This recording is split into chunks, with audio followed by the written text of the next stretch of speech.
Dear student, welcome to the digital educare YouTube চ্যানেলে। আজকে আমরা যেটা করব, তোমাদের ক্লাস 10-এর একটা কবিতা করব। কবিতাটা হচ্ছে সি ফিভার, যেটা লেসন 6-এ পড়ানো হবে। তো এবার বলি যে বিগত যে ক্লাসগুলো তোমাদের সামনে নিয়ে আসা হয়েছিল, সেগুলো তোমাদের কেমন লাগছে এবং সেই ক্লাসগুলো তোমরা শুনে বা এরকম ভিডিও প্রেজেন্টেশনগুলো দেখে কতটা কি বুঝতে পারছো না পারছো, সেটা কিন্তু আমাদের অবশ্যই জানাও। আর যেটা বলবো যে প্রতিদিনই একটা কথা বলি শুরুতে আর শেষে, যে পরীক্ষা চলে আসছে, তোমাদের প্রিপারেশনের জায়গাটা কিন্তু খুব ভালোভাবে রাখতে হবে। পাঠ্য বইটাকে খুব ভালো করে পড়তে হবে এবং সবথেকে যেটা জরুরি সেটা হচ্ছে গ্রামারের প্র্যাকটিসটা, রেগুলার গ্রামারের প্র্যাকটিস কিন্তু আমাদের চালিয়ে যেতে হবে। কারণ গ্রামারটা পরীক্ষায় যদি খুব ভালো হয়, রাইটিং সেকশনটা যদি খুব ভালো হয়, তাহলে কিন্তু নাম্বারের পরিমাণটা অনেকটাই বেড়ে যায়, আর সেটা বাড়াতেই হবে। যা কথা না বাড়িয়ে তাহলে আজকে আমাদের ক্লাসটা শুরু করছি। তাহলে আজকে যেটা পড়বো সেটা হলো সি ফিভার, সমুদ্র জ্বর। লিখেছেন জন ম্যাসফিল্ড, একজন ইংরেজ কবি। আর এইবার এই পড়াটা শুরু করার আগে তোমাদের ছোট্ট একটা কথা বলে নেই, দুটো শব্দকে একটু ভেঙে দেই, যেটা তোমাদের পড়াটা বুঝতে ভীষণ হেল্প করবে। সেটা হলো, একে হলো সি, আরেকটা হলো ফিভার। এই যে শব্দ দুটো, এই শব্দ দুটো তোমাদেরকে আগে ছোট্ট করে ভেঙে বলে দিই। দেখো, আমরা জানি পাহাড়, পর্বত, নদী, নালা, গাছপালা, সমুদ্র, সাগর, মহাসাগর, এগুলো সবই প্রকৃতি নির্মিত একটা এমন সৃষ্টি যেটা এই প্রকৃতির অমূল্য সম্পদ। এরা প্রকৃতির বুকে একটা অমূল্য সম্পদ, যেটা প্রাণীকুলকে এই পৃথিবীর বুকে বেঁচে থাকতে সাহায্য করছে। তে এই যে অমূল্য সম্পদগুলো আছে, এই অমূল্য সম্পদগুলো কিন্তু চিরকালই মানুষের চিন্তার, কল্পনার, চাহিদার একটা অন্যতম বিষয়বস্তু হয়ে ছিল, আছে এবং আগামীতেও থাকবে। সাহিত্য জগতে যদি আমরা ডুব দেই, তবে দেখতে পাবো বহু সাহিত্যিক রয়েছেন যারা প্রকৃতিকে তাদের অন্যতম শিক্ষক বা এমন একটা মাধ্যম হিসেবে দেখেছেন, যেখানে তার কল্পনা, তার চিন্তা, তার সৃজনশীলতা, তার পরিপূর্ণ বিকাশ লাভের ক্ষেত্রে সাহায্য করেছে। কথাটা সোজা করে বললে বলা যাবে যে কবিতা লেখার, গল্প লেখার ইন্সপিরেশন, উৎসাহ, অনুপ্রেরণা, এগুলো সব প্রকৃতি যেন লেখক, লেখিকা, কবি এদেরকে দিয়ে এসেছে বহুকাল থেকে। তো এই কবিতায় যেটা দেখা যায় যে একজন কবি, বলবো একটা মানুষ, যে প্রকৃতির এই অপরূপ সৃষ্টি, যে সৃষ্টিটার নাম হচ্ছে সমুদ্র, তার প্রতি তার এমন একটা আকর্ষণ, যে আকর্ষণটাকে তিনি কখনোই কোনোভাবেই অস্বীকার করতে পারে না। এবার আকর্ষণটা কি, কিসের আকর্ষণ, কেনই বা অস্বীকার করতে পারেন না? কবির কল্পনা, কবির ভাবনা, কবির চেতনার একটা বড় জায়গা জুড়ে আছে সমুদ্র। তিনি বারবার যেন সমুদ্রের ডাক, তার ঢেউ, তার মধ্যে উঠে আসা সমস্ত জলের ঝাপটাগুলো বা ফেনাগুলো, তার উপরে ভেসে বেড়ানো মেঘ, হ্যাঁ, উন্মুক্ত একটা সকাল, পাখিদের গান, সমুদ্রে বসবাসকারী প্রাণীদের ডাক, প্রত্যেকটা মিলেমিশে যেন তাকে একটা এমন আকর্ষণ করে, তাকে এমন একটা আহ্বান করে, যে আহ্বানটা তিনি কোনো মতেই অস্বীকার করে নিজেকে চার দেওয়ালের মধ্যে আটকে রাখতে পারে না। তার জগৎটা যেন সম্পূর্ণই তার কবিতার জগৎ, তার ভাবনার জগৎ, তার নিজস্ব জগৎ যেন সবটাই যেন এই সমুদ্রকেই ঘিরে, এবং এই সমুদ্র বারংবার তাকে তার দিকে টেনে নিয়ে গেছে, আকর্ষণ করেছে, আকৃষ্ট করেছে। তো এই সমুদ্রের প্রতি তার যে আকাঙ্ক্ষা, তার বাসনা, তার ভালোবাসা, হ্যাঁ, সবটাই তিনি একটা জ্বরের সাথে তুলনা করেছেন, ফিভার। অর্থাৎ আমরা জানি খুব জ্বর হলে পরে একটা মানুষ বা একটা শিশুকে দেখেছে আবোল তাবোল বকতে, সে কি বলে না বলে তার কোনো মাথা মুন্ডু নেই।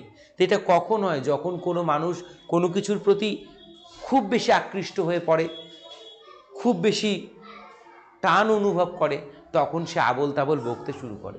তো এখানেও সমুদ্রের প্রতি তার স্নেহ, ভালোবাসা, টান, যেটা একটা প্রাকৃতিক টান, সেটাকে তিনি ফিভার বলে উল্লেখ করেছেন, তো এবার কবিতাটা আমরা পড়ব, কবিতাটা পড়ে আমরা ধীরে ধীরে এগিয়ে যাব, বিশেষণগুলো শুনে নিব ভালো করে। আচ্ছা দেখ,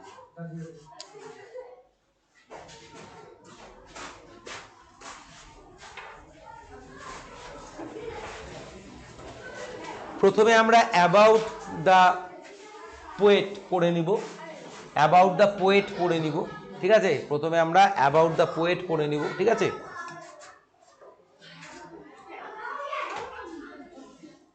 অ্যাবাউট দ্য পোয়েট পড়ে নিব। কি পড়ব দেখে নিব, কি পড়ব।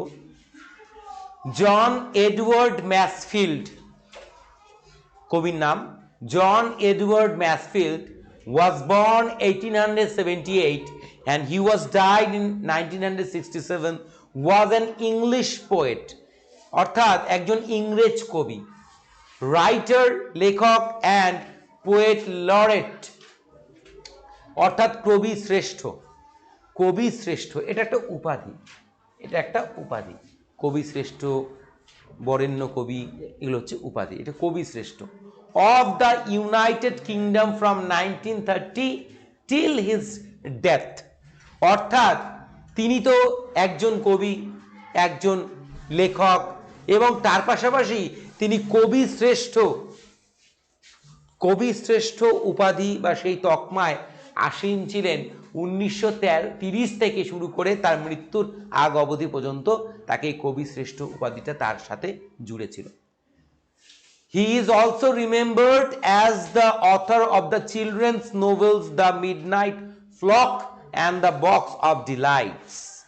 এছাড়া আমরা এই কবির যেই বিশেষ দিকটা বা বিশেষ সৃজনশীলতা তাকে মনে রাখবো, সেটা হলো যে তিনি একজন শিশু সাহিত্যিক হিসেবে পরিচিত। বিশেষ করে শিশুদের জন্য, শিশু সাহিত্যের জন্য তিনি অনেক নোভেলস লিখেছেন, মানে উপন্যাস। নোভেলস কথার অর্থ হচ্ছে উপন্যাস। তাহলে আমরা কিন্তু ওনাকে কি বলতে পারি? নোভেলিস্টও বলতে পারি। যিনি নোভেল লিখেন তাকে বলা হয় ঔপন্যাসিক, এটা একটা নাউন, যাকে ইংরেজিতে বলে নোভেলিস্ট। তাহলে হি ওয়াজ আ নোভেলিস্ট, এবং তিনি যে শিশু সাহিত্যের জন্য যে নোভেলগুলো লিখেছেন, যেগুলো বিশেষ জনপ্রিয় এবং পরিচিত, স্বনামধন্য, তার মধ্যে হলো the midnight flock and the box of delights. এই দুটো বিশেষভাবে স্মরণ করা হয়, বিশেষভাবে এই দুটো নোভেলকে স্মরণ করা হয়। আচ্ছা, এরপর আমরা পরের পেজে চলে যাই।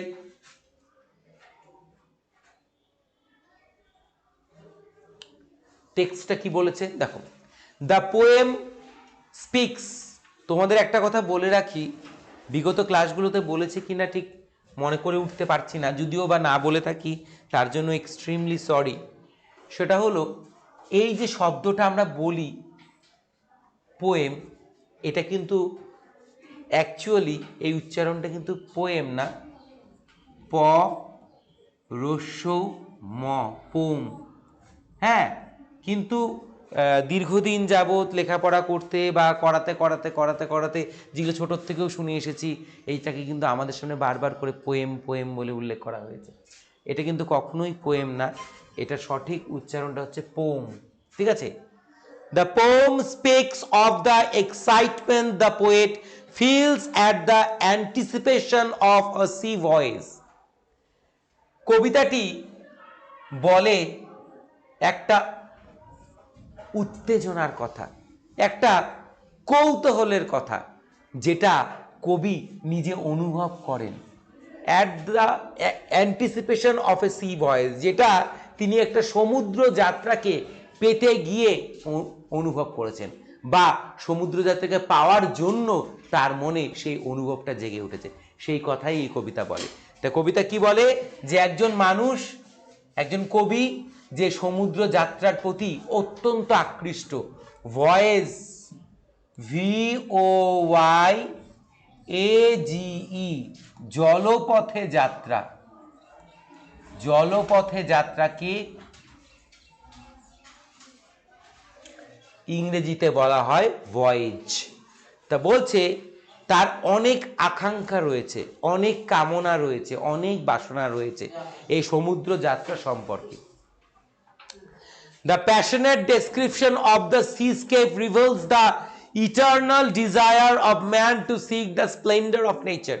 খুব সুন্দর একটা লাইন বলেছে, এই লাইনটুকু যদি কেউ ভালো করে বুঝে নেয় না, তবে কিন্তু কবিতার মূল বিষয় বা সারটা বোঝা তার পক্ষে খুবই সোজা হয়ে দাঁড়াবে।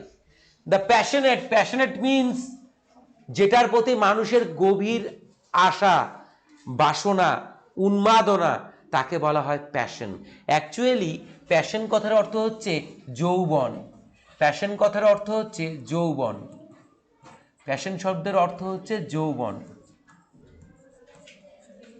অর্থাৎ যৌবন দীপ্ত বা যৌবনময়, বা এমন একটা বাসনা, এমন একটা চাহিদা, এমন একটা উত্তেজনা যেটা যৌবনকে তুলে ধরে।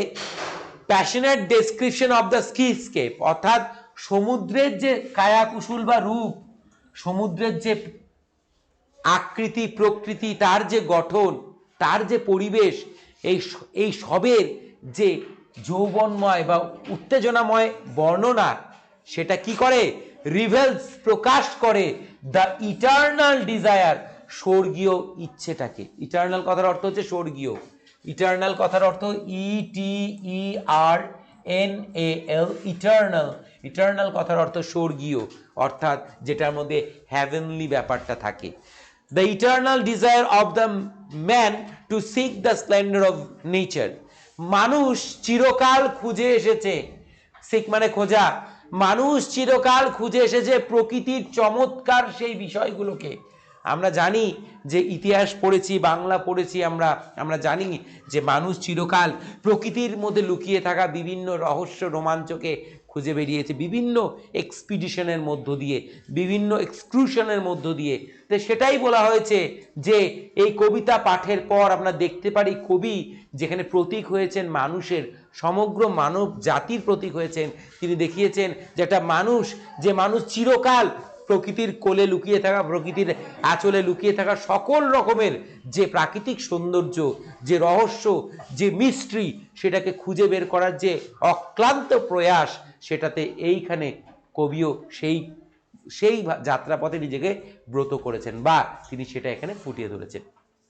তাহলে এইখানে যে এই যে অংশটুকু পড়লাম, তার সংক্ষিপ্ত রূপটা এটাই বলতে পারি যে কবিতাটা তুলে ধরেছে একটা মানুষের প্রকৃতির কোলে লুকিয়ে থাকা অসামান্য যে সৌন্দর্য বা রহস্য, তা উদ্ঘাটনের একটা প্রয়াস, যেখানে সেই রহস্য বা সৌন্দর্য উদ্ঘাটনে একটা মানুষ সমুদ্রের বুকে যাত্রা করতে চায়, এবং সমুদ্রের বুকে যাত্রা করেই সে সমুদ্র বা প্রকৃতির সকল সৌন্দর্যের সম্বন্ধে তথ্য আহরণ করতে যায়, এবং নিজের মনের যে অক্লান্ত বাসনা, যে সমুদ্রকে পাওয়ার, তাকে ভালোবাসার, সেটা তিনি এখানে পরিষ্কার করেছেন। কবিতাটা কিন্তু খুব সোজা, খুব সুন্দর, খুব একদম সিম্পল কবিতা।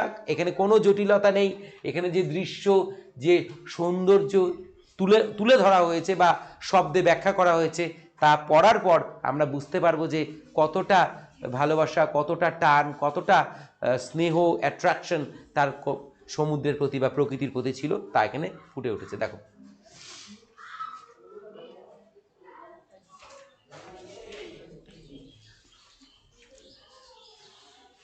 প্রথম স্লাইডটা চলে আসলো কবিতার।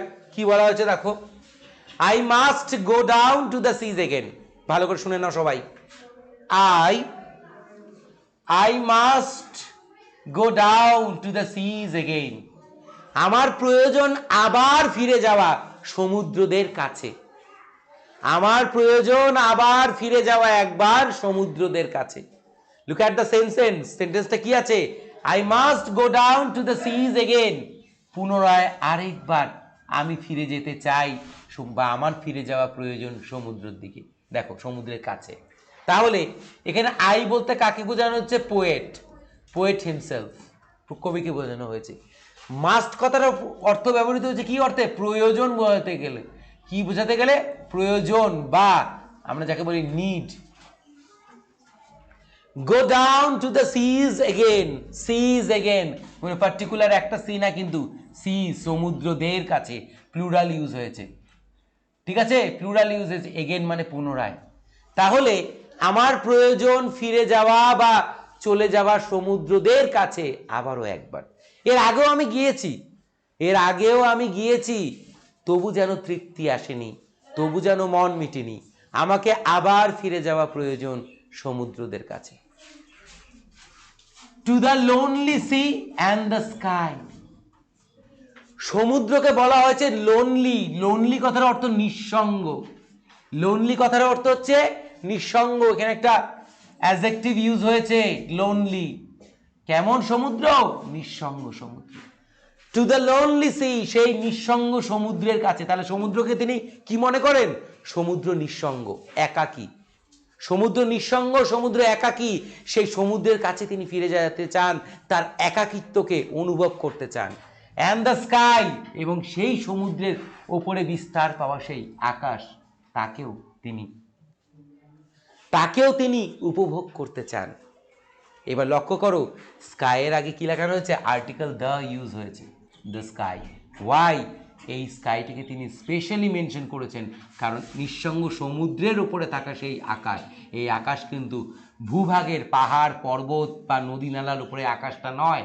এই আকাশটা হচ্ছে নিঃসঙ্গ সমুদ্রের উপরে যে আকাশ, অর্থাৎ সেই নিঃসঙ্গ আকাশটা। হ্যাঁ, সেই নিস্তব্ধ আকাশটা, যার বুকের নিচে এই বিশাল সমুদ্র নিস্তব্ধভাবে একাকী বিরাজ করে, তার কাছে তিনি ফিরে যেতে চান। And all I ask is a tall ship and a star to steer her by. এবং এই যাত্রাপথে, বা এই যে আমি নিঃসঙ্গ সমুদ্রের কাছে বারংবার ফিরে যেতে চাই, এই যাত্রাপথে আমার সামান্য প্রয়োজন আছে। কি প্রয়োজন? And all I ask is a tall ship. এই যাত্রায় আমার প্রয়োজন, আমার একটু প্রয়োজন একটা লম্বা জাহাজের। একটা লম্বা জাহাজ আমি চাই, কারণ সমুদ্রের বুকে তো আমি পায়ে হেঁটে যেতে পারবো না, আর সমুদ্রের উত্তাল ঢেউয়ের সামনে একটা তড়ি বা নৌকো নিয়ে আমি পৌঁছতে পারবো না। তাই আমার এই নিঃসঙ্গ যাত্রায়, এই নিঃসঙ্গ প্রাকৃতিক সৌন্দর্যের নৈসর্গকে উপভোগ করার জন্য আমার যেটা দরকার, সেটা হলো একটা লম্বা জাহাজ। অ্যান্ড আ স্টার, এবং চাই সঙ্গে একটা নক্ষত্র বা তারা, টু স্টিয়ার হার বাই, যে তাকে পথ দেখাবে। আমরা জানি, তোমরাও জানো, যে সমুদ্রপথে যখন একটা জাহাজ যাত্রা করে তার গন্তব্যের উদ্দেশ্যে, তখন সেই জাহাজটার গন্তব্যটা কোন দিকে হবে বা কোন পথে যেতে হবে, নাবিকেরা সেগুলো তারা বা নক্ষত্র দেখে নির্ণয় করেন। অর্থাৎ রাতের আকাশে সেই নক্ষত্রগুলো সমুদ্রপথে একটা নাবিককে তার জাহাজের নির্দিষ্ট গন্তব্য পথে নিয়ে যায়, তারাটা পথ দেখানোর কাজ করে। তো সেটাই বলেছে, তো এই যাত্রায় আমার প্রয়োজন একটা জাহাজ, আর সঙ্গে চাই একটা তারা, যে তাকে পথ দেখাবে। কাকে? অর্থাৎ আমাকে, আমার জাহাজকে, আমার যাত্রাকে পথ দেখিয়ে নিয়ে যাবে। অ্যান্ড দ্য হুইলস কিক, সঙ্গে চাই চাকার লাথি বা চাকার ধাক্কা। হুইলস কিক অর্থাৎ আমরা জানি জাহাজের নিচে প্রোপেলার থাকে, অর্থাৎ জাহাজের নিচে এরকম কতগুলো ফ্যান থাকে, ঠিক আছে, যেগুলো জলকে কেটে ধাক্কা দেয় এবং জাহাজটা অনায়াসে আগের দিকে বেরিয়ে যায়। জাহাজটা অনায়াসে জলের মধ্যে ধাক্কা কেটে বেরিয়ে যায়, সেই প্যাডেলের মতন। তাই বলছে অ্যান্ড দ্য হুইলস কিক, এবং সেই যে জাহাজের যে চাকা, তার ধাক্কা আমি চাই, অনুভব করতে চাই। অ্যান্ড দ্য উইন্ড সং, চাই শুনতে বাতাসের গান। And the white sails shaking, এবং চাই সে সাদা পাল, অর্থাৎ এই যে জাহাজ, এই জাহাজের মধ্যে থাকা এই সাদা পাল, এই পালের কম্পন বা নড়াচড়া আমি চাই। তা দেখো কি সুন্দর করে ডেসক্রিপশনটা দিয়েছেন, যে আমার জাহাজ দরকার একটা বড়, সঙ্গে চাই একটা তারা যে আমায় পথ দেখাবে। তারপর শুধু এগুলো হলো না, জাহাজটা চলতে হবে তো, তারপর চাই আমি সেই চাকার ধাক্কা এবং সেই বাতাসের গান। যখনই সমুদ্রের বুক চিরে ওই জাহাজটা তার পথ খুঁজে নেবে, তখন বাতাস গান গাইবে, এবং এই বাতাসের গানে গানে এই সাদা সেই পাল হেলে দুলে নড়বে। এই সবটাই যেন আমি চাই। শেকিং মানে যেটা দুলছে বা দোদুল্যমান। অ্যান্ড এ গ্রে মিস্ট, সঙ্গে কি প্রয়োজন? একটা গ্রে, গ্রে মানে ধূসর, মিস্ট মানে কুয়াশা, মিস্ট মানে কুয়াশা, সঙ্গে কি প্রয়োজন? একটা ধূসর কুয়াশা প্রয়োজন, অন দ্য সিজ ফেস, যেটা ঢেকে রাখবে সমুদ্রের মুখমণ্ডল বা মুখখানা। আমার জাহাজটা ধীরে ধীরে সমুদ্রের পথে এগিয়ে যাচ্ছে, আমি দেখতে পাচ্ছি সামনে সেই বিস্তৃত, সেই প্রকাণ্ড, অন্তহীন সমুদ্রের মুখ ঢেকে রেখেছে একটা ধূসর কুয়াশা। And a great dawn breaking, and a great dawn breaking, এবং তারপরেই সেই কুয়াশা সরিয়ে সেই ধূসর প্রভাতকে ভেঙে উঠবে একটা প্রভাতকাল। ধূসর সেই প্রভাতকে ভেঙে উঠবে একটা প্রভাতকাল। অর্থাৎ সমুদ্রের যখন আমার জাহাজটা এগিয়ে যাচ্ছে না, তখন সামনেটা তো কুয়াশা, কিন্তু খানিকক্ষণ পরে আমি দেখব ওপাশ থেকে যেন কি উঠছে, সূর্য উঠছে, তাই তো? সূর্য যেন উঠছে, আর আমার জাহাজ যেন তারই দিকে অগ্রসর। তার আগে এখানে কিসে রেখেছিল? তার আগে এখানে ধূসর কুয়াশা যেন সমুদ্রের মুখখানা ঢেকে রেখেছিল। সে মুখ যেন আস্তে আস্তে পরিষ্কার হচ্ছে, দিন বাড়ার সাথে সাথে আস্তে আস্তে পরিষ্কার হচ্ছে, ভেঙে যাচ্ছে সেই কুয়াশায় ঢাকা ধূসর প্রভাতকাল, এবং জেগে উঠছে একটা নতুন দিনের সূর্য। খুব সুন্দর লেখা, দারুণ সুন্দর। আবারও বলেছেন, I must go down to the seas again. এইখানেই বলা হয়েছে কথাটা ফিভার। একটা মানুষ যখন জ্বরে আবোল তাবোল বকে, দেখো তিনি এতটাই আকৃষ্ট, এতটাই তিনি অ্যাট্রাক্টেড হয়েছেন, এতটাই তিনি কি বলবো মিসমারাইজড হয়েছেন, মন্ত্রমুগ্ধ হয়েছেন, যার জন্য তিনি আবার লাইনটা বলে বসলেন, I must go down to the seas again. আমার আবার প্রয়োজন ফিরে যাওয়া সমুদ্রদের কাছে। অর্থাৎ একই কথা তিনি বারংবার বলছেন। For the call of the running tide, সমুদ্রের বুকে উঠে আসা সে অনবরত যে ঢেউগুলো, যেগুলো চঞ্চল ঢেউ, তাদের ডাকে আমাকে ফিরে যেতে হবে। তাহলে তিনি সমুদ্রের কাছে ফিরে যেতে চান কিসের জন্য? সমুদ্রের বুকে উত্তাল জেগে ওঠা যে ঢেউগুলো, যেগুলো সদাই চঞ্চল, সদাই ছুটন্ত, সে টাইড মানে ঢেউ, সে ঢেউগুলোকে তিনি অনুভব করার জন্য, ফিল করার জন্য তার দিকে ছুটে যেতে চান। এবং তারা কিভাবে ডাকে? তারা কল দেয়, তাকে ডাক দেয়। এই রানিং টাইড তাকে কল দেয়, কাকে? কবিকে। কাকে কল দেয়? কবিকে। সে ডাক দেয়, এবং সেই ডাকের জন্যই তিনি আবার ফিরে যেতে চান। Is a wild call. ডাকটাকে তিনি কি করেছেন? ক্লাসিফাই করেছেন, ডাকটাকে তিনি ডেসক্রাইব করেছেন। কি বলছে? ডাকটা হলো একটা ইজ এ ওয়াইল্ড কল, একটা বন্য ডাক। তার মানে এখানে একটা অ্যাডজেক্টিভ ফ্রেজ ইউজ হয়েছে, ইজ এ ওয়াইল্ড কল, একটা বন্য ডাক, প্রকৃতির নির্মিত ডাক। সেটা অকৃত্রিম, সেটা কোনো যন্ত্র নির্মিত নয়, সেটা কোনো ইলেকট্রিসিটি দিয়ে হয় না, সেটা প্রকৃতি নিজের অন্তর থেকে সে ডাক ছাড়ে, এবং সেই ডাককে কবি বলেছেন বন্য ডাক। ওয়াইল্ড শব্দটা এখানে অ্যাডজেক্টিভ হিসেবে ইউজ হয়েছে, আর কলটা হচ্ছে এখানে নাউন। তা বলেছে একটা বন্য ডাক, সেই ছুটন্ত ঢেউয়ের বন্য ডাক আমাকে কি করে? আমাকে অস্থির করে তোলে, এবং আমি আবার ছুটে যেতে চাই, বা আমার আবার ছুটে যাওয়া প্রয়োজন সেই সমুদ্রের দিকে। and a clear call that may not be denied, এবং এই ডাক অস্পষ্ট নয়, এই ডাকের মধ্যে কোনো হেজিনেস নেই, এই ডাকের মধ্যে কোনো যে আমরা অডিয়েবল বলবো না, যে মানে সুরময় বা সুন্দর যে ডাক নয়, তা নয়, কিন্তু এটা অডিবল। এমন একটা ডাক, এমন একটা নিরঙ্কুশ ডাক, এমন একটা সুস্পষ্ট ডাক, যে ডাককে কোনো কালই কবি যেন অস্বীকার করতে পারেনি। That may not be denied. এই ডাক আমি কোনো মতে শোনার পর নিজেকে আটকে রাখতে পারবো না। অর্থাৎ তিনি বাঁধন ছাড়া হয়ে যাচ্ছেন, তিনি যাযাবর হয়ে উঠছেন, তিনি বারবার সমুদ্রের মধ্যে তার নিজের জীবনকে খুঁজে পাওয়ার চেষ্টা করছেন। এই যে ব্যাপারটা, এটা কিন্তু কবির একদম ব্যক্তিগত অনুভূতিটা ফুটিয়ে তুলেছেন। And all I ask is a Windy day. ঠিক এই রকম অবস্থাতেই আমার যেটা প্রয়োজন, সেটা হলো একটা বাতাসপূর্ণ দিন। কি দিন? বাতাসপূর্ণ দিন। আমার চাই একটা বাতাসপূর্ণ দিন, with the white clouds fly, এবং সঙ্গে চাই কিছু সাদা টুকরো মেঘ, যারা ভেসে বেড়াচ্ছে। তারা কি করছে?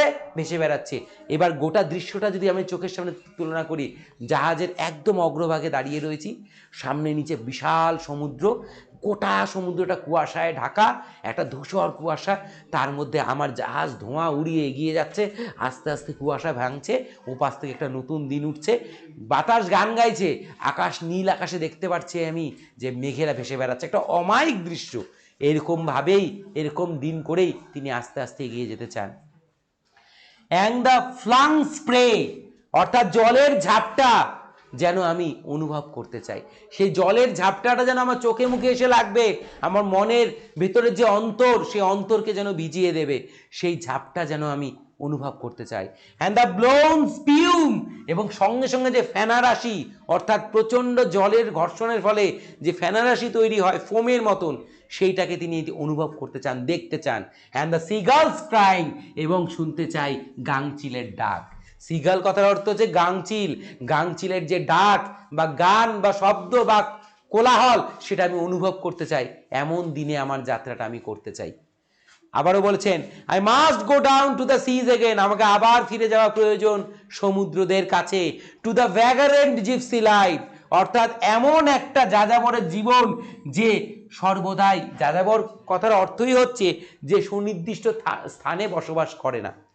হ্যাঁ, আমরা বলতে পারি ভেগাবন্ড, অর্থাৎ সে স্থান স্থান পরিবর্তন করে করে বিভিন্ন জায়গায় ঘুরে ঘুরে তার জীবনযাপন করে। এরকম আমরা দেখে থাকি, হ্যাঁ, যে কোথাও একটা মানুষ তাঁবু টাঙিয়ে আছে কিছুদিন, তারপরে ফ্যামিলিটা আবার কোথাও চলে গেল, এই রকম। তাহলে এই জীবন কিন্তু আমাদের প্রথাগত জীবনের মতো নয়। এই জীবন অস্থির, এই জীবন চঞ্চল, এই জীবন রোমাঞ্চময়, এই জীবন পারে অনেক অ্যাডভেঞ্চার দিতে। তাই বলছে এই রকম একটা অ্যাডভেঞ্চারাস, এরকম একটা এন্টারটেইনিং লাইফ আমি লিড করতে চাই। সেই জিপসি লাইফ, সেই যাযাবরের জিপসি লাইফ, ভবঘুরে সেই যাযাবরের জীবনটা আমি উপভোগ করতে চাই, আমার ওটাতেই শান্তি। টু দ্য গার্লস ওয়ে, অর্থাৎ সিগার্লস, অর্থাৎ যাকে বলা হয়েছে গাংচিল, গাংচিলের পথ ধরে। অ্যান্ড দ্য ওয়েলস ওয়ে, এবং কি ওয়েলস মানে কি তিমি, তিমিদের চলার পথ ধরে। Where the wind's like a weathered knight, যেখানে জলের যে নরণচরণ বা জলের যে গমন, তা যেন একটা ধারালো কি ছুরির মতন। অর্থাৎ যখন জাহাজটা, আমরা যদি একটু ডিসকভারি এই সমস্ত চ্যানেলগুলো দেখি, তার দেখতে পাবো যখন সমুদ্র জীবনটাকে দেখানো হয়, জাহাজগুলো যখন ছোটে, জাহাজের যে অগ্রভাগটা আছে সেটা জলের মধ্যে কি করে, জলটাকে দুভাগে ভাগ করে এবং সাদা রঙের ফেনা এবং জলের ঝাপটা তৈরি হয়। সেই যে জায়গাটা, সেই যে দাগটা, তার পাশেই দেখা যায় কি চলছে, এদিক দিয়ে গাংচিল চলছে আর এদিকে ডলফিনগুলো বা তিমি মাছগুলো, হ্যাঁ, দ্রুত বেগে ছুটে চলেছে। তো ওই যে অনুভবটা, ওই যে দৃশ্যটা, ওই দৃশ্যটাই আমার বড় প্রিয়, আমি সেটাই চাই। And all I ask a merry yearn from a laughing fellow rover, তারপরে আমি পেতে চাই একটা মিষ্টি সুন্দর গল্প, যেটা আমার একজন হাসি খুশিময় একজন নাবিক যে আমার সাথে থাকবে তার থেকে। অর্থাৎ এই যাত্রাপথে আমার কি দরকার, একজন নাবিককে দরকার। এই যাত্রাপথে আমার একজন নাবিককে দরকার, যে আমায় কি করবে, একটা মিষ্টি সুন্দর গল্প শুনে শোনাবে। কিসের গল্প? প্রকৃতির গল্প, ঠিক আছে, সমুদ্রের গল্প। আমি আমার সঙ্গী সেই হাসি খুশিওয়ালা সেই তোমার নাবিকের থেকে, ফেলো রোভার, তার থেকে আমি একটা খুব সুন্দর গল্প শুনতে চাই। হ্যাঁ, একটা সুন্দর গল্প মানে কি, একটা সুতো, ইয়ার্ন কথার অর্থ কিন্তু সুতো। হ্যাঁ, একটা সুতো, সুন্দর একটা সুতো যেটা গল্পে মোড়া, অর্থাৎ গল্পের একটা সুতো, ঠিক আছে, একটা ধাগা যেটা গল্প দিয়ে বোনা, সেই একটা মিষ্টি গল্প যেটা আমি আমার সঙ্গীর কাছ থেকে এই যাত্রাপথে শুনতে চাই। অর্থাৎ তাহলে আমার যাত্রাটা কি হবে, আরও রোমাঞ্চকর হবে, আরও ফিলেবল হবে। And quiet sleep and sweet dreams when the long tricks over, তারপরে একটা নিস্তব্ধ ঘুম এবং একটা মিষ্টি শব্দ। হ্যাঁ, হোয়েন দ্য লং ট্রিক্স হবে, যখন সমস্তটা শেষ হয়ে যাবে, এই যাত্রাটা শেষ হয়ে যাবে, মানে সমুদ্র যাত্রার শেষে, তারপর আমি কি চাই, একটা নির্বিঘ্ন ঘুম এবং একটা মিষ্টি স্বপ্ন। বুঝতে পারলো তো, একটা নির্বিঘ্ন ঘুম, একটা মিষ্টি স্বপ্ন আমি আমার যাত্রার শেষে চাই। তাহলে এই যে কবিতাটা পড়লাম, এই যে কবিতার প্রত্যেকটা লাইন ধরে কথাগুলো বললাম, এই সমস্ত লাইনটা যদি তুমি সামারি বের করো, যে এই গোটা যে কবিতাটার জিস্টটা তাহলে কি হবে স্যার, আমাদেরকে কি বলে দেবেন এই জিস্টটা হচ্ছে এটা, a person who does not deny the natural call from a sea, sea is a source of enjoyment to the poet, and in the beauty of the sea the poet always tries to sink in it. কবি এই প্রকৃতির সৌন্দর্যের একটা অন্যতম অধ্যায় যেটা সমুদ্রের মধ্যে লুকিয়ে আছে, তার মধ্যে তিনি ডুব দিতে চান। তার মধ্যে তিনি ডুব দিতে চান। এই সৌন্দর্য তার কাছে একটা উন্মাদনা, এই সৌন্দর্য তার কাছে একটা কি বলবো স্পেল বাউন্ড মোমেন্ট, অর্থাৎ তার জন্য বাক শূন্য করে দেন। তিনি মন্ত্রমুগ্ধ হয়ে পড়েন, তিনি যেন আর কিছুই ভাবতে পারেন না, শুধু মন জুড়ে, মনের আকাশ জুড়ে, কল্পনার আকাশ জুড়ে শুধু সমুদ্র এবং তার সৌন্দর্য। সেই পথে যারা যারা তার সঙ্গী, সে একটা ফুটন্ত সকাল, বাতাসের গান, সেই তার জাহাজের সেই সাদা পালটা, তার সাথে সাথে পাশে থাকা সেই গাংচিলের গান, কিংবা সেই তিমি মাছের সেই গমন, সেই প্রত্যেকটা কিছু মিলিয়ে তার কল্পনাটাকে, তার ভাবনাটাকে এমন করে দিয়ে যায় যেটা তিনি কখনোই ছেড়ে যেতে চান না, যেটা তিনি কখনোই ছেড়ে যেতে চান না। তিনি যেন চিরকাল এই বন্য জীবনে, অর্থাৎ এই প্রাকৃতিক বন্য জীবনে বা এই যাযাবরের জীবনটাকে তিনি ভালোবাসতে চান এবং এখানেই থাকতে চান। এটা তার কাছে more comfortable than the ordinary life, যেটা আমরা লিড করছি, এই লাইফটা তার কাছে বেশি আনন্দের। তো এটা তিনি উপভোগ করতে চান, এটাকে তিনি কোনো মতেই অস্বীকার করতে চান না। তাহলে তোমাকে এটাই বলতে হবে, তোমাদের এটাই বলতে হবে যে সমুদ্রকে কবি তার কল্পনার সার বলে দেখেছেন। সমুদ্রের প্রত্যেকটা জিনিস কবিকে প্রলুব্ধ করে, তাকে আকৃষ্ট করে। সমুদ্রের ডাক, ছুটে আসা ঢেউ, পাখিদের গান, হ্যাঁ, জলের ঝাপটা, তার মধ্যে রাশি রাশি ফেনা, হ্যাঁ, উপরে নীল আকাশ, তোমার নির্জন একাকী সমুদ্র, প্রত্যেকটা কিছু মিলে, তার মধ্যে উঠে আসা ঢেউ, প্রত্যেকটা জিনিস মিলে কবিকে কি করেছেন, কবিকে তার প্রতি আকৃষ্ট করেছেন এবং তাকে যাযাবর করে তুলেছেন। কি করে তুলেছে? যাযাবর করে তুলেছে। তাই তিনি এই সমুদ্রের ঘোর কোনোদিনও কাটাতে চান না। তিনি চিরকাল চিরকাল চিরকাল খালি এখানেই বারবার ফিরে যেতে চান, বারবার ফিরে যেতে চান, বারবার ফিরে যেতে। তার এটা অতৃপ্ত একটা বাসনা, যেটা হাজারো বার গিয়েও কোনো সময় পূরণ হয় না। এটা প্রমাণ পায় এই লাইনগুলোতে, I must go down to the seas again, I must go down to the, I must go down to the. তার মানে একটা জিনিস যেটা করেও, যেখানে গিয়েও, যা দেখেও তার মন ভরে না, সে অতৃপ্ত, তার তৃপ্তি আসছে না, সে স্যাটিসফাইড নয়। সে মনে হয় প্রতিবারের যাত্রার পর যেন কিছু একটা বাদ পড়ে গেল, সেটা আবার পরের যাত্রায়, প্রতিবারের যাত্রায় যতই তিনি ব্যস্ত থাকুক না কেন, যখনই তিনি সেই সমুদ্রের আবার সেই গর্জনময় ঢেউগুলোর ডাক শুনতে পান, যেন মনে হয় তাকে যেন চুপিসারে বলছে চলে আয় আমার কাছে, চলে। তখন তিনি এই ডাককে কোনো মতে অস্বীকার করতে পারেন না, আবার ছুটে যান সেই বাতাসপূর্ণ দিনের কাছে, আবার ছুটে যান সেই ভেসে বেড়ানো সেই মেঘেদের কাছে, হ্যাঁ, এবং তিনি সেই আবার অনুভব করতে চান সেই জলের ঝাপটা কিংবা সেই ফেনারাশি এবং সেই গান, যে গান গাংচিল গায়। বুঝতে পারলো তো? প্রত্যেকটা লাইন খুব সুন্দর, কোথাও কোনো কমপ্লেক্সিটি নেই। এখানে একটা মানুষের পরিষ্কার সুন্দর মনের ভাব, যেটা একটা বিষয়কে জুড়ে ঘিরে উঠেছে বা বিষয়কে ধরে ঘিরে রয়েছে, সেটাই তিনি বলেছেন। কবিতাটা কেমন লাগলো তোমরা জানাবে। কবিতাটা খুব সুন্দর কবিতা। এবার কি আছে দেখে নিই, তারপরে কম্প্রিহেনশন আছে সিরিজ, হ্যাঁ, কম্প্রিহেনশন সিরিজটা চট করে নিই আমরা। আচ্ছা, কি বলছে, choose the correct alternative to complete the following sentences. So আবার ওই এমসিকিউ মাল্টিপল চয়েস কোশ্চেন, আমাদের এখানে অপশনসগুলো গিভেন অপশনস আছে, তার মধ্যে থেকে কারেক্টটা আমাদেরকে বেছে নিতে হবে। কোশ্চেনটা পড়ে নেই। The poet ask for a sail, the colour of which would be. তা বলছে সেল, সেল কথার অর্থ কি, আমি কি বলেছি, পাল। সেল কথার অর্থ কি, পাল, অর্থাৎ নৌকো বা জাহাজের বুকে থাকা সেই লম্বা সাদা চাদরটা, যার মধ্যে বাতাস বাধাপ্রাপ্ত হয়ে জাহাজের গতিবেগ বাড়িয়ে দেয়। তো সেটা কি colour, blue, grey, black, white. White, definitely white, ঠিক আছে। সেই সাদা পালটা তিনি চেয়েছেন তার যাত্রার জন্য। While going down to the sea, the poet wants to hear the crying of, যখন তিনি সমুদ্রে যাবেন ভ্রমণ করতে, তখন তিনি কিসের গান বা কিসের কান্না শুনতে চান। কান্না নয় কিন্তু, এখানে কিন্তু আবার কান্না বলে কেউ ভুল করো না। ক্রাইং মিন্স হচ্ছে সং অর কল, ঠিক আছে। কিসের, গাংচিল, তাই না। কোথায় আছে, সিগার্লস, সিগার্লস কথা হচ্ছে গাংচিল। The wind on the sea is like a weathered, কিসের মতন ছিল, যে উইন্ড, বাতাসটা, সমুদ্রের বুকে যে বাতাস, জাহাজ যখন জল চিরে বেরিয়ে যাচ্ছে, যে বাতাসটা ছুটে আসছে, সেটা কিসের মতন, শোর্ট মানে তলোয়ারি, এক্স মানে কুড়োল, নাইফ মানে ছুরি, স্পিয়ার মানে বল্লম, কোনটা হবে, নাইফ। আচ্ছা,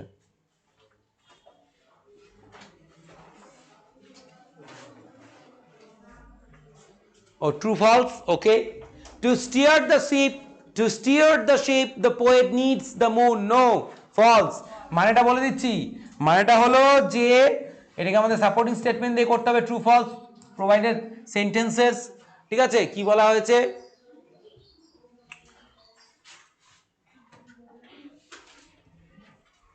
আচ্ছা, কি বলা হয়েছে দেখি।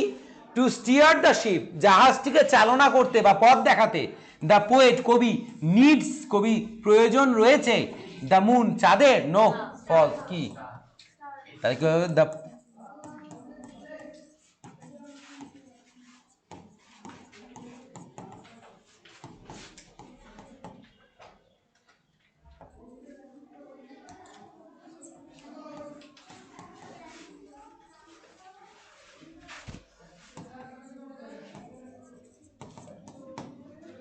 The poet wants a star to steer the ship. ঠিক আছে, the poet wants, ঠিক আছে, a star to steer the ship. কবি চান কি করতে? একটা স্টারকে। এইখানে যে এই যে সেন্টেন্সটা লিখেছি, তোমরা এটা কিভাবে লিখবে আমি দেখাচ্ছি। এটা কিন্তু সাপোর্টিং স্টেটমেন্টটা আমি যে লিখলাম এটা এইভাবে লিখবে, এটা একটা মডেল দেখালাম, এইভাবে লিখবে। কিন্তু এখানে সাপোর্টিং স্টেটমেন্টটা এটা দিবে। কোনটা বলো তো? কবিতাটা সবাই বই খুলে নাও, হ্যাঁ, বই খুলে নিয়ে এইখান থেকে দিবে। And all I ask is the tall ship and a star to steer high by. বাস এটুকুনি দিলে পরেই আমাদের সাপোর্টিং ফার্স্টের এসএসটা হয়ে গেল, ফার্স্ট সেন্টেন্সের এসএসটা হয়ে গেল। কবিতার second লাইনটাই, and all I ask is a tall ship and a star to steer her by. এইটুকুনি অংশটা সুন্দর করে লিখে দিলেই আমাদের প্রথমটার এসএস হয়ে গেল, সাপোর্টিং স্টেটমেন্ট হয়ে গেল। আচ্ছা, তারপরে কি বলেছে?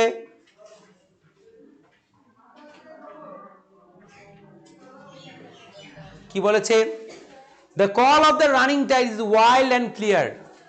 বলছে ছুটে আসা ঢেউয়ের, কি বলছে দেখো, ছুটে আসা ঢেউয়ের ডাকটা হলো কেমন? ওয়াইল্ড, বন্য এবং ক্লিয়ার। হ্যাঁ, ট্রু, তাই তো? এটা কিন্তু ট্রু। কোথায় পাবো এটা আমরা দেখি।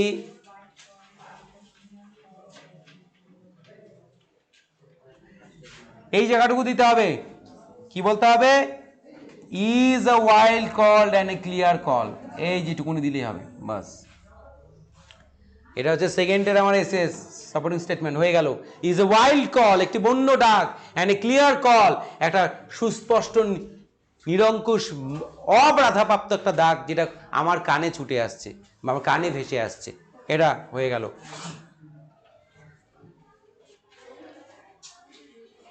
তারপর কি আছে? আচ্ছা, C number, the poet is going out to the sea for the first time. No, no, no, no, no, এটা হচ্ছে ফলস। বাংলাটাও বলে দিচ্ছি তোমাদেরকে। the poet is going out, কবি চলে যাচ্ছেন, to the sea, হ্যাঁ, কবি হচ্ছে সমুদ্রে বেড়াতে যাচ্ছেন বা সমুদ্রে তার যাত্রা করতে যাচ্ছেন, ফর দ্য ফার্স্ট টাইম, প্রথমবারের মতন। তাই কি প্রথমবারের মতন যাচ্ছে না? কি দিতে হবে? এটা সাপোর্টিং স্টেটমেন্ট কোনটা? এটা সাপোর্টিং স্টেটমেন্ট আর কোনোটাই না, জাস্ট এটা, I must go down to the seas again. তার মানে একবার গিয়েছি, তারপর আমি আবার যেতে চাই। এটা হচ্ছে এসএস, সাপোর্টিং স্টেটমেন্ট। আচ্ছা, তারপরে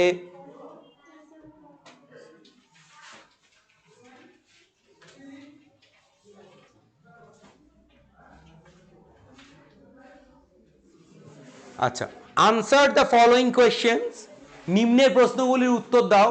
the first question is, during what time of the day does the poet wish to go down to the seas? দিনের কোন সময় চলাকালীন কবি ইচ্ছা প্রকাশ করেন তিনি বেড়াতে যাবেন বা ঘুরতে যাবেন বা যাত্রা করবেন সমুদ্রের বুকে? কখন? দিনের কোন সময়টা? দিনের কোন সময়টায় তিনি যেতে চান সমুদ্রের বুকে? কোন সময়টা দেখে নিই তো কোথায় আছে।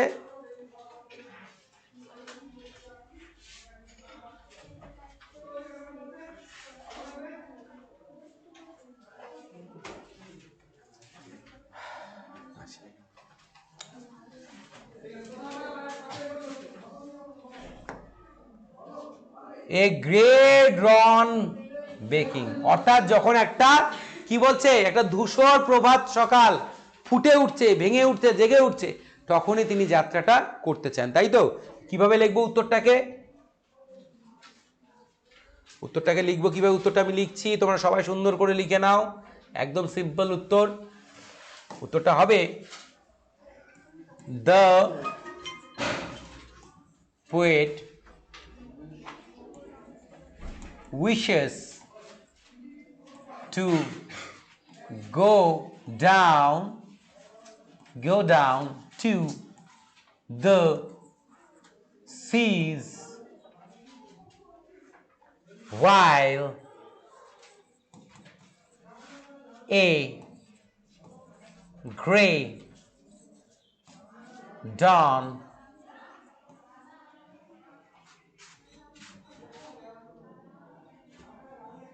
is breaking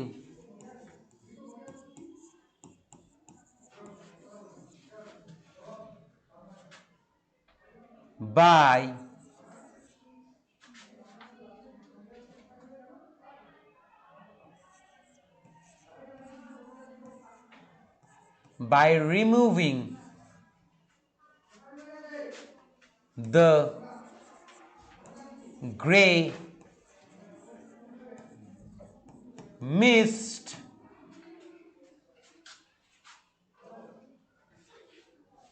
from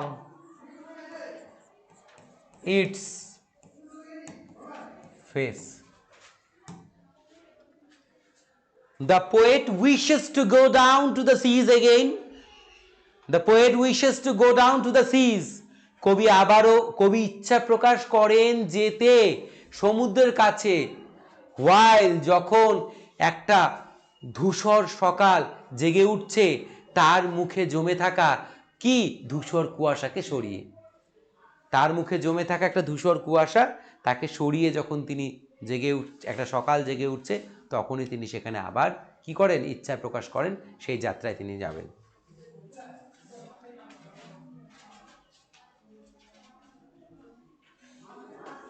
হয়ে গেছে? আচ্ছা, সেকেন্ড কোশ্চেনটা কি আছে? হোয়াট কাইন্ড মানে ধরন বা প্রকৃতি। What kind off day does the poet prefer for selling? কেমন দিন প্রেফার করেন সেলিং এর জন্য? কেমন দিন প্রেফার করেন? আমরা জানি কিন্তু উইন্ডি ডে, তাই না? কিভাবে লিখবো উত্তরটা? উত্তরটা লিখবো the poet prefers, present indefinite tense,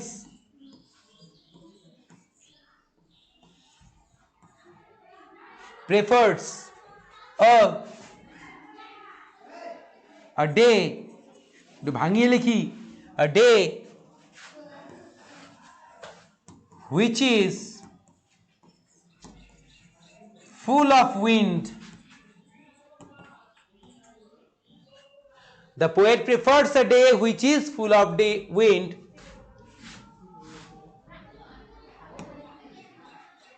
এই উইন্ডি ডে না লিখে একটু ঘুরিয়ে লিখলাম, the poet prefers a day which is full of wind. কবি প্রেফার, পছন্দ করেন বা প্রাধান্য দেন বা এটা তার দরকার একটা দিন যেটা কি which is full of wind, যেটা বাতাসে পরিপূর্ণ। তোমরা which is full of wind এটাকে বলে হচ্ছে উইন্ডি ডে। এটাকে ভাঙিয়ে লিখলাম, ঠিক আছে? এটাকে ভাঙিয়ে লিখলাম।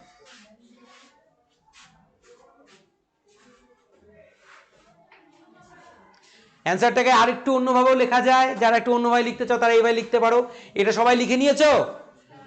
সবাই যদি লিখে নিয়ে থাকো তাহলে আমি একটা করে দেখাচ্ছি, আরেকভাবে লেখা যাবে উত্তরটা। দেখো, তোমার এইভাবে লিখতে পারো, অ্যান্সারটাকে এইভাবে লিখতে পারো, একটু প্যাসিভ ভয়েস করেও লেখা যায়, সুন্দর করে লেখা যাবে। দেখো, a day which is full of wind, a day which is full of wind is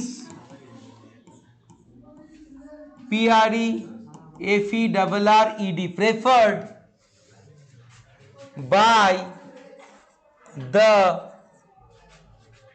poet for he is full of wind, WIND, wind is preferred, PREFERRED, preferred by the poet for his sailing, or sea voyage. A day which is full of wind is preferred by the poet for his sailing or sea voyage. এটাকেও এইভাবে লেখা যায়, এক একভাবে লেখা যায়। আচ্ছা, এখানে বলি, এখানে কিন্তু নাউন ফ্রেজ ইউজ করে অ্যান্সারটা করা হয়েছে এবং প্যাসিভ ফর্ম। দেখো, look at the sentence. Is হচ্ছে ভার্ব, ভার্বের আগে কে থাকে? সাবজেক্ট। সাবজেক্ট কি হয়? নাউন বা প্রোনাউন।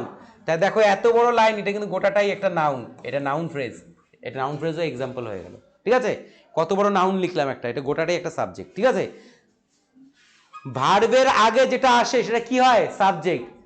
এখানে যদি কথার কথা এখানে যদি রাম থাকতো, রাম ইজ এ বয়, তা সাবজেক্ট কোথায়? রাম। নাউনটাকে রাম। তাই এখানে দেখো ইজ হচ্ছে ভার্ব, তার মানে সাবজেক্ট কোনটা? তার আগেরটা। ইজটা কেন বসেছে? সাবজেক্ট ওয়াইজ বসেছে। তো এটাকে, এটা হচ্ছে example of, an example of noun phrase. এটা নাউন ফ্রেজ দিয়ে অ্যান্সারটা করলাম। ঠিক আছে, নাউন ফ্রেজ দিয়ে করলাম। এরকম করে তোমরাও চাইলে পরে লিখতে পারো। এ বয় হু ইজ স্মার্ট, বা a girl who dances well is my sister. এই প্রথম থেকে যে বললাম, a girl who dances well, একটা মেয়ে যে খুব সুন্দর নাচে, ইজ মাই সিস্টার। ইজের আগে যে সম্পূর্ণ অংশটা, এটা গোটার একটা সাবজেক্ট, এটা একটা noun phrase. Okay. A day which is full of wind is preferred by the poet for his sailing or sea voyage. তোমরা সেইলিং যদি দাও তাহলে সি ভয়েসটা দিও না, আর যদি সি ভয়েস দাও তাহলে সেইলিংটা দিও না। ওকে। আচ্ছা, এবার আমরা চলে যাচ্ছি, হচ্ছে what does the poet prefer to hear from a লাফিং ফেলো রোভার। কবি কি চেয়েছেন তার ওই যে প্রিয় সঙ্গীত থেকে, প্রিয় নাবিকের থেকে কি শুনতে চেয়েছেন, বা তার থেকে কি জিনিসটা চেয়েছেন। হ্যাঁ, আমরা জানি যে এটা সুন্দর কথা এখানে আছে কবিতার মধ্যে, সেটা হচ্ছে কি? I ask is a Mary yarn, তাই তো? কি? আ মেরি ইয়ার্ন, এটাই আমরা লিখবো। তাহলে কি লিখবো? আমরা লিখবো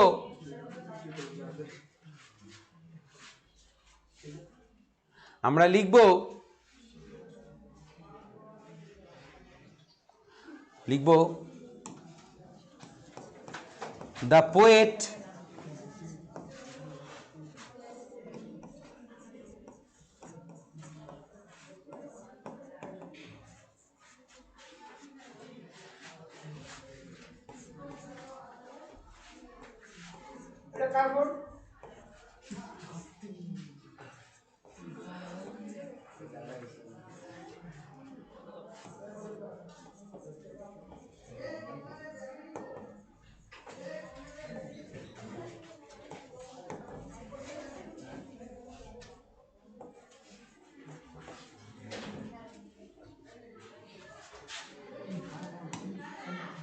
The poet John Masefield prefers a merry yarn from a fellow rover.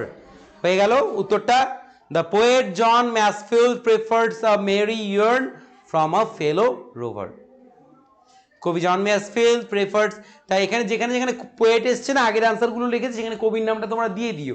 ঠিক আছে, কবির নাম ব্যবহার করে উত্তরগুলো লিখলে উত্তরের স্ট্যান্ডার্ডটি বা কোয়ালিটি ভালো হয়। আগের যে আনসারগুলো লিখিয়েছি সেই আনসারগুলোতে কবির নামটা অ্যাড করে দিও। ঠিক আছে। Poet John Masefield prefers a merry yarn from a fellow rover.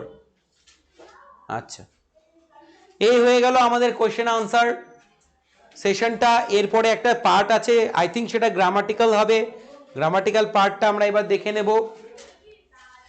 চট করে লিখে নাও, আমার গ্রামাটিক্যাল পার্টটা এবার দেখে নেব।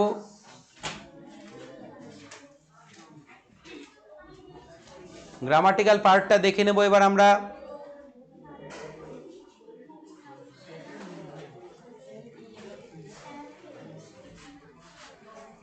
আচ্ছা, এখানে একটা ছোট্ট ভুল আমার দ্বারা হয়েছে, I am sorry for that.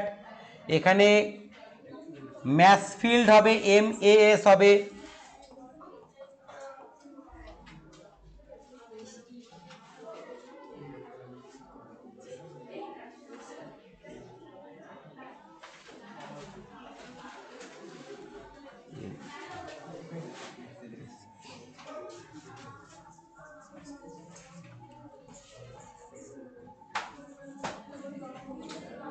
মেসফিল্ড।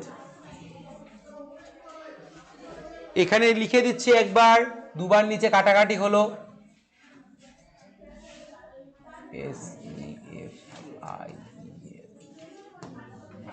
MESEFIELD, এটা প্রথমে কিন্তু ভুল লিখেছিলাম আমি, এই জায়গাটা তোমরা ঠিক করে নাও, তোমরা ভুল লিখে নিও না আবার।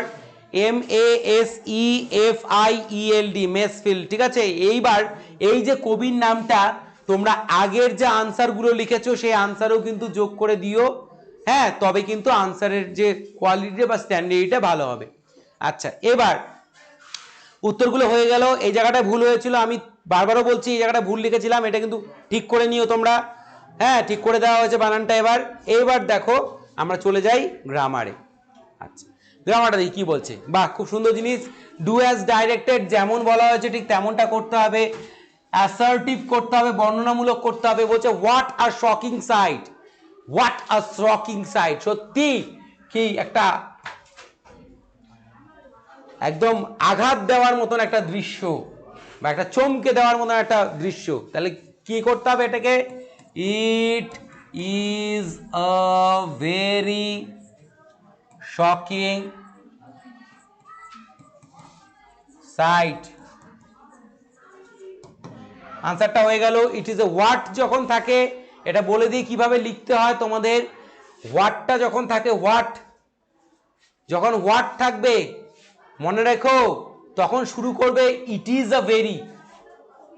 ইট ইজ আ ভেরি, দেখো হোয়াট, একটা এক্সাম্পল দিয়ে দেখিয়ে দিচ্ছি। হোয়াট, একটা এক্সট্রা স্লাইড নিয়ে তোমাদের দেখিয়ে দিচ্ছি, দেখো তাহলে তোমাদের জিনিসটা ক্লিন হয়ে যাবে। দেখো এখানে তোমাদের জিনিসটা একদম ক্লিন হয়ে যাবে, আর কখনো ভুল হবে না। যদি কোথাও দেখো এরকম করে what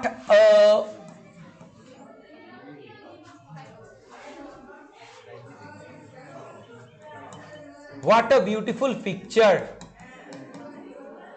what a beautiful picture, দেখো এটা হোয়াট দিয়ে আছে তো, এটা কি বোঝাচ্ছে কিন্তু বলো তো? হোয়াট আ বিউটিফুল পিকচার, কি সুন্দর, অবাক করা বোঝাচ্ছে কিন্তু, তাই তো? তাই তো, এটা কিন্তু নোট অফ এক্সক্লেমেশন দিলাম কিন্তু, কি কি অবাক করা, কি অবাক করা নয়, এখানে কি সুন্দর, এখানে অবাক নয় কিন্তু, এখানে অ্যাডজেক্টিভটা কি আছে? বিউটিফুল, তাই তো? কি কি সুন্দর ছবিটা, এবং তুমি ছবিটা দেখে কি হয়ে গেছো? আশ্চর্যচকিত হয়েছো, তাই জন্য কিন্তু নোট অফ এক্সক্লেমেশন ইউজ করা হয়েছে। একদম আশ্চর্য হয়ে গেছো। এটা সিম্পল গ্রামাটিক্যাল টিক্সটা হচ্ছে ওয়ার্ডটাকে রিমুভ করো কি দিয়ে? ইট ইজ ভেরি, ঠিক আছে, ঠিক আছে। It is a very, it is a very, দাঁড়াও এক সেকেন্ড, এখানে ইট ইজ আ ভেরি করে, it is a, it is a very, কি লিখবে? It is a very. Word থাকলে কি লিখবে? ইট ইজ আ ভেরি, কি লিখবে? ইট ইজ আ ভেরি, তারপরে কি লিখবে? Beautiful, beautiful picture. এখন একটা আমি তোমাদের দিয়ে দেব, তোমরা সেটা কিন্তু আমাকে করে, আর কিন্তু নোট অফ এক্সক্লেমেশন হবে না, এবার কিন্তু ফুল স্টপ একটা তোমাদের দিয়ে দিচ্ছি। এটা তোমরা কিন্তু আমার এই যে ভিডিওটা আপলোড হবে তার কমেন্ট বক্সে সবাই করে পাঠাবে। What a nice place, what a nice place is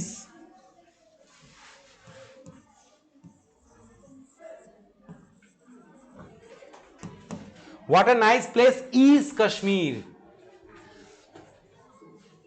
what a nice place is Kashmir, লাস্টে কিন্তু আমাদের নোট অফ এক্সক্লেমেশন, ঠিক আছে? what a nice place is Kashmir, এটা তোমরা সবার জন্য থাকলো, এটা কিন্তু সবাই আমাকে করে পাঠাবে কিন্তু, ঠিক আছে? এইটা অংশটা করে সবাই আমাকে পাঠাবে, কিভাবে বলেছি সেইভাবে করে পাঠাবে। আচ্ছা, এইবার চলে যাই আমাদের ব্যাক স্টেজে, এবং যেখানে আমরা ছিলাম,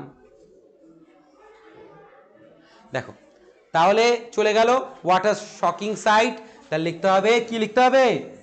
লিখতে হবে it is a very shocking site,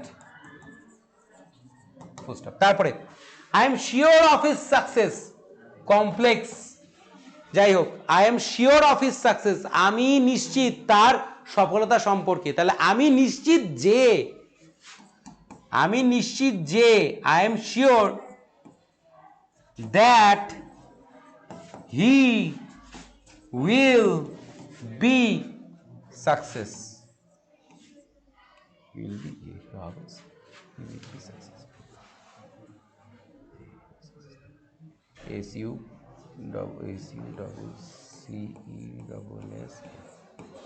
successful.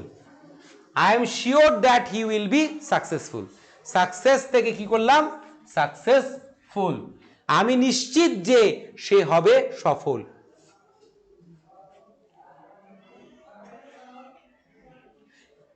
এখানে যদি আমরা সাকসেস লিখতাম তাহলে বাংলাটা কেমন হতো? I am sure that he will be success, সে হবে সাকসেস। ঠিক আছে, তাই মানুষ কখনো কি হয়? সাকসেসফুল হবে কিন্তু। ঠিক আছে, I am sure that he will be success বলে হি সাকসেস, তার সফলতা। এটাকে কি করবো? যখন আমি কি করলাম তখন কি করে দিলাম? সাকসেসফুল। তাহলে বলছে I am sure that he will be successful. তাহলে কমপ্লেক্স হয়ে যে দ্যাট রয়েছে, তাই জন্য কিন্তু কমপ্লেক্স হয়ে গেল। আর আগেরটা কিন্তু সিম্পলে ছিল। আগেরটা কিন্তু কি ছিল? সিম্পলে ছিল কিন্তু। হ্যাঁ, সিম্পল সেন্টেন্সে ছিল। তারপরে দেখো, Snigdha is not only wise but also brave. Snigdha is not only wise but also brave. কি বলছে? Simple sentence. কি করতে বলছে? Simple sentence.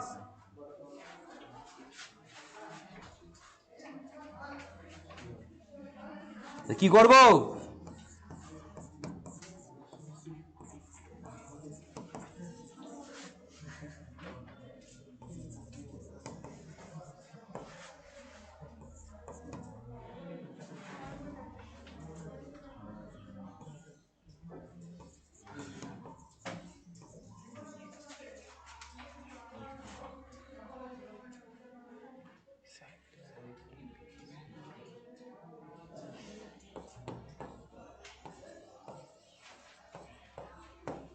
একদম সোজা। দুটো জিনিস বোঝা যাচ্ছে একটা লোকের, একবার আছে সে ওয়াইজ, একবার আছে ব্রেভ। তার মানে কি বুঝে নিও? জ্ঞানী হওয়ার পাশাপাশি সে কিন্তু সাহসী। জ্ঞানী হওয়ার পাশাপাশি সে সাহসী। প্রথম সেন্টেন্সে স্নিগ্ধার পরে একটা অক্সিলারি রয়েছে, ঠিক আছে, ইজ। তার জন্য কি লিখলাম? এটার পাশাপাশি, ওই জন্য শুরু করলাম কি? বিসাইড দিয়ে। যেহেতু দুইটা সেন্টেন্সের সাবজেক্ট এক, দুইটা সেন্টেন্সের সাবজেক্ট এক, দুইটা সেন্টেন্স কোথায়? দুইটা সেন্টেন্স কিন্তু এখানে মিক্স আপ করা আছে। স্নিগ্ধা ইজ, দেখো কি হলো? Snigdha is wise, full stop, she is brave. বুঝতে পারলে তো? দুটো ওখানে কিন্তু সাবজেক্ট এক আছে, কিন্তু সাবজেক্ট কিন্তু দুটো নেই, সাবজেক্ট একটাই আছে। তাই জন্য আমি একটা হিসেবেই লিখবো। কি লিখলাম? বিসাইড বিং ওয়াইজ, জ্ঞানী হওয়ার পাশাপাশি Snigdha is brave. Snigdha is brave হয়ে গেল। আচ্ছা, এরকম একটা উদাহরণ তোমাদেরকে করাবো এখন। দেখো তোমরা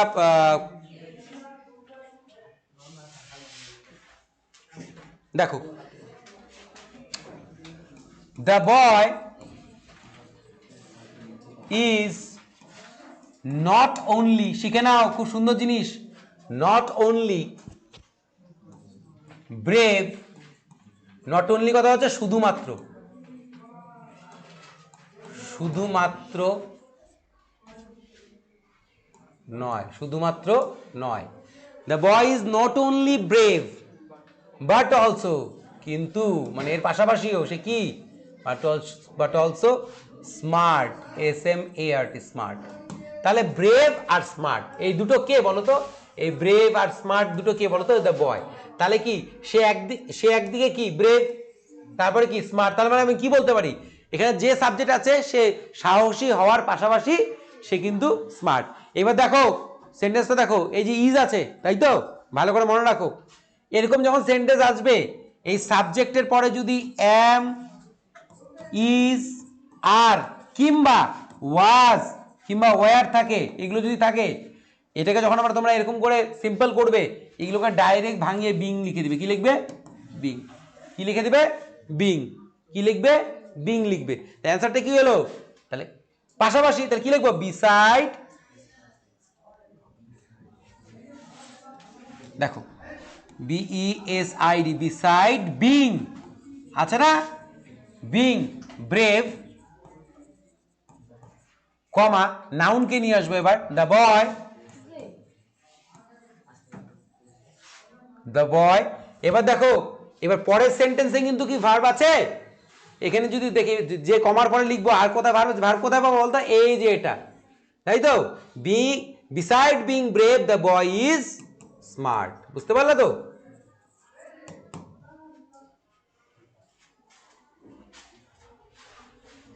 খুব সুন্দর কিন্তু জিনিসটা, ঠিক আছে।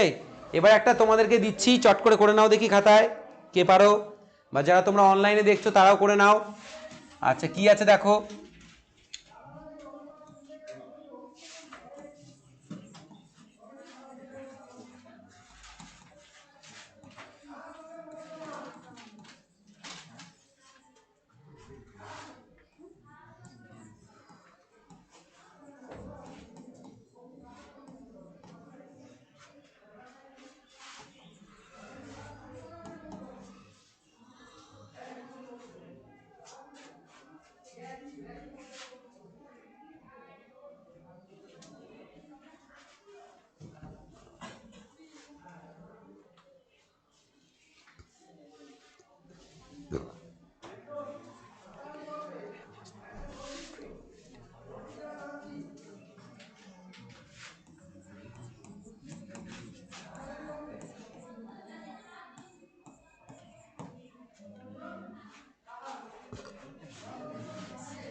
এটা কিন্তু করে নিবে তো সবাই, করে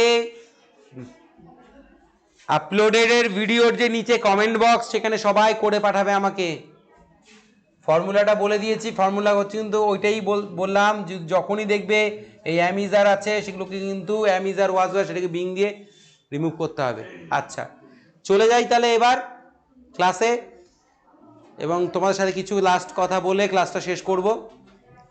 শোনো তাহলে, আজকে যেটা আমরা দেখলাম সেটা হচ্ছে যে আমরা এই কবিতাটি পড়লাম, খুব ইন্টারেস্টিং কবিতা ছিল।